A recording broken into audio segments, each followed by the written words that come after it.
एक महत्त्वाची बातमी, प्रिया फुके राज ठाकरेंच्या भेटीसाठी आता शिवतीर्थवर दाखल झालेल्या आहेत। तर प्रिया फुके या भाजपच्या परिणय फुके यांच्या भावजई आहेत आणि ते आता राज ठाकरेंची भेट घेण्यासाठी शिवतीर्थवर दाखल झालेले आहेत। याआधी खरं तर विधान भवनाबाहेर सुद्धा त्यांनी जोरदार घोषणाबाजी करत आपल्याला मुख्यमंत्र्यांची भेट हवी आहे अशी मागणी केली होती। मात्र तरी सुद्धा मुख्यमंत्र्यांची त्यांच्याशी भेट झाली नाही आणि आता त्या मुलाला घेऊन राज ठाकरेंच्या भेटीसाठी शिवतीर्थ या राज ठाकरेंच्या निवासस्थानी दाखल झालेत। आमचे प्रतिनिधी कृष्णा सोनार-वाडकर आपल्या सोबत आहेत। कृष्णा, काय सांगाल, काय नेमके त्यांच्या मागण्या आहेत, काय सध्या प्रिया फुके यांची भावना आहे? मोहिनी, थेट प्रिया फुके आपल्यासोबत आहेत, आपण त्यांच्याशी बोलणार आहोत। तुम्ही याआधी विधान भवनाच्या बाहेर आंदोलन केलेलं होतं, आता राज ठाकरेंच्या भेटीसाठी तुम्ही आलेला आहात। तुम्ही वेळ घेतलेली होती किंवा भेटीबद्दल काही तुम्हाला कळलं?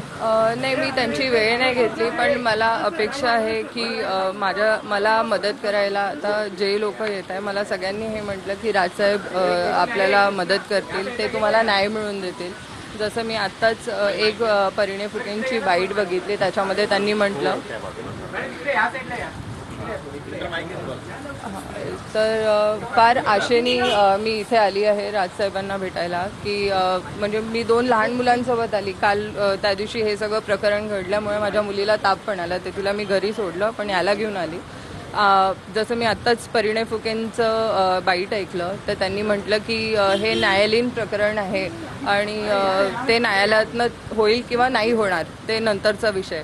पण मला असं वाटतं की तुम्ही लोकनेते असल्यानंतर सुद्धा जर तुम्ही घरातल्या स्त्रीला जर न्याय देऊ शकत नाही आहे, तुम्ही तिच्या पाठीशी ठामपणे उभे राहू शकत नाही आहे, तर मला नाही वाटत की या सगळ्या गोष्टी बोलण्यात काही अर्थ आहे।